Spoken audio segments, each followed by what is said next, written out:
I produce, I record, and with my own music, if I'm not playing all the instruments, I'm playing at least 90% of the instruments. And my journey started because when I made the switch to live instruments in the late 90s, the homies were laughing at me. The homies that I went to school with were like, yo, Adrian, you didn't have band class, bro. Like, what are you doing? So I started teaching myself how to play bass because I love bass. And then my homie that was a drummer, he would be lagging when we have to record because he'd have to go pick up his weed or something. Like all this extra stuff. And my guitar player that I met, that I loved working with, oh man, I'm tired, bro. What time you work? I was like, you know what? I can't do this. So I actually had to find an instrument that spoke to me and come home and figure out how to play things, you know? And because I was whack at playing, I had to also learn the chemistry of sound because the illest hip hop breaks, a lot of them aren't the best compositions. The drums are just nasty, the bass is nasty. So it's the recording. So I said, all right, I could cheat a little bit because if I have an ill drum break or whatever, but it sounds dope, I'm in.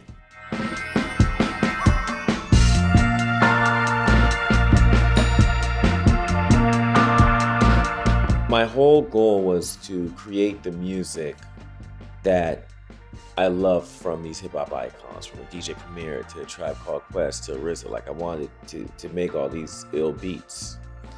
And when I was sampling these records and making derivative music, I began to realize that I was more inspired by the actual records I was sampling than the derivative music.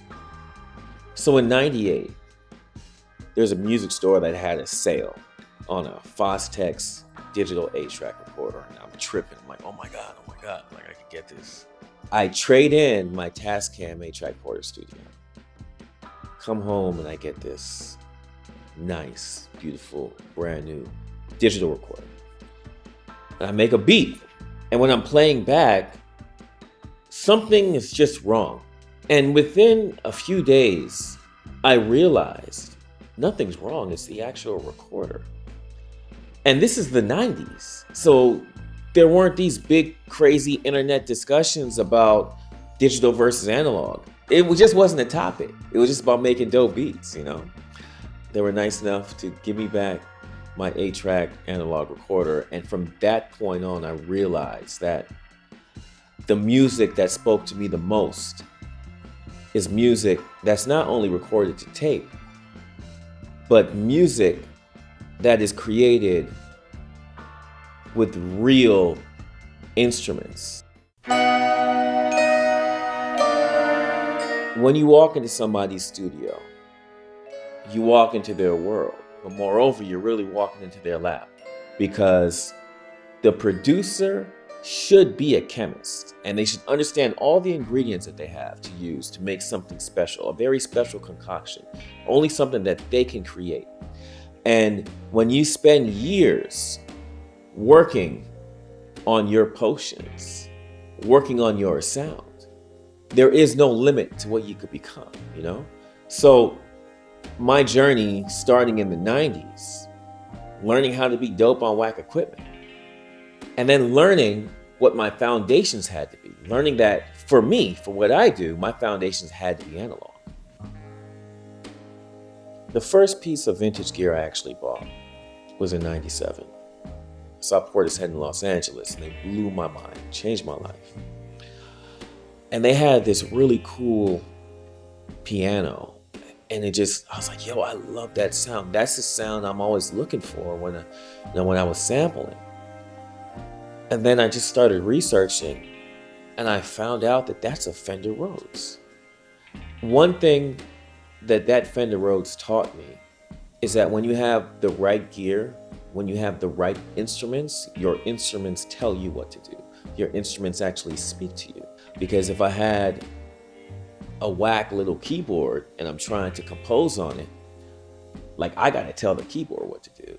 But if I touch one note on that Fender Rhodes, there's a response. It's telling me where to go. So you have somebody that previously for the last 2 years was just sampling to make beats. But this dude that was sampling to make beats had all this music in his head. This dude that was sampling to make beats would hear a record and the bass line would go boom, boom, boom. And in my head, I'm saying like, man, I hope it goes boom, boom, boom, boom, boom, boom, boom, boom, boom, boom, boom, in my head, but it would never go that way. I would sit there every day not knowing what the hell I was doing and just trying to find that music in my head. And then the Rhodes was telling me about that music and telling me how to do it. Since my career started as a sampling musician, my duty was to find the illest records from around the world that got the illest samples and the illest sound. When you're doing that for years and DJing at the same time, you start realizing, damn, Europe between 68 to 73 had its own sound. Africa in the 80s actually still sounded good. Peru to Argentina had a super ill sound. Brazil has a really cool psychedelic weird sound that's different. Oh, it's because they couldn't import the same instruments, so they had to make their own. Wow. And you start to understand the chemistry, the geological chemistry, and you start buying gear to recreate those sounds in your own studio. And you start looking at that gear as instruments. You start saying, you know what? I can't get that James Brown sound if I don't have that dirty mic pre. It's just not going to happen. So I say this all to say, music to us is way more important than it should be. But because we live with that idiom, because we always strive to be the best, you have to learn how to be a true chemist. And as a musician, you shouldn't be one of those musicians that's just say, well, I'm going to make music, I'm going to give it to him, or I'm going to give it to her to mix. I don't let it, because nobody knows what's in your head. So imagine what you can do when you are not only a musician, but a producer, and you can look at pro audio and your actual instruments as instruments.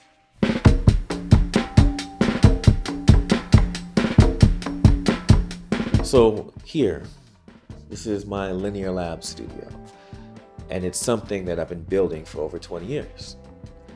I've been in this location for 3 years. This has been my dream. Before this, my studios were always like a built-out garage or a built-out basement, and I would have all this equipment just sitting on top of each other.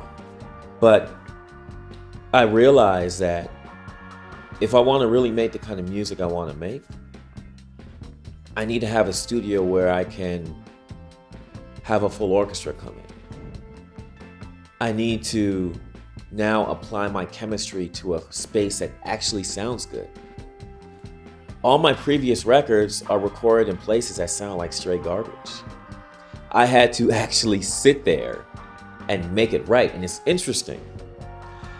Never feel extremely handicapped when you're in a space that doesn't acoustically sound good, because you can always do the things that are going to make that place sound good. So being in that kind of studio for years, when I got into a place like this that I can actually design, I knew what acoustically didn't sound good, and I knew what would acoustically sound good. I would read books, I would do research. Here I just looked at the place and just built it out based on my knowledge of sound.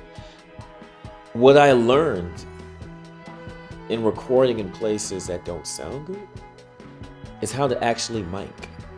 Miking is an entire course in and of itself. But when you understand that recording is literally the collection of data, it's just the collection of data.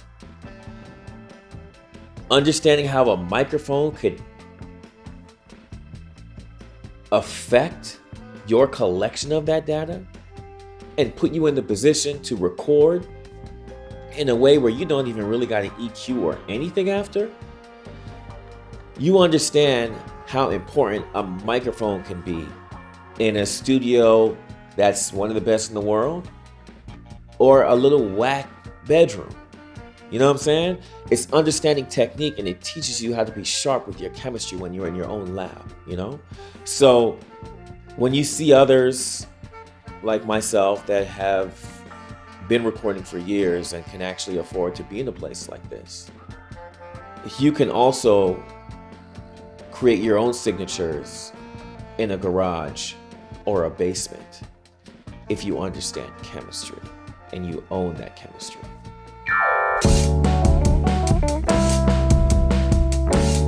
My Linear Lab studio was built on the concept that I don't have to sample to make good music. It's built on the concept that I can learn how to record better than they did back then, using the vantage point that hip hop showed me as far as me finding the illest breaks and understanding what that sound is, and applying that to making new music and full compositions entirely analog. So when I'm recording here, there are no computers. And when people walk into my studio, there's a reverence already, and they're ready to go. You know what I'm saying? It's not like it's not playtime. You walk in, if you're a vocalist, I'm recording you, and you do a take, we're not gonna keep a bunch of takes. Like, you have to step up to your performance. You have to step up in your performance, because when I'm playing instruments, I have to step up. You know what I'm saying? So like, this whole space exemplifies my perspective that there's always something for something. There isn't this notion of something for nothing. And when you create music without cutting corners, when you get the equipment that speaks to you, not just because it has a name that everybody else loves, because it speaks to you and tells you what to do, you could be the best version of yourself. And that's what Linear Labs is for me. My home to be the best version of myself.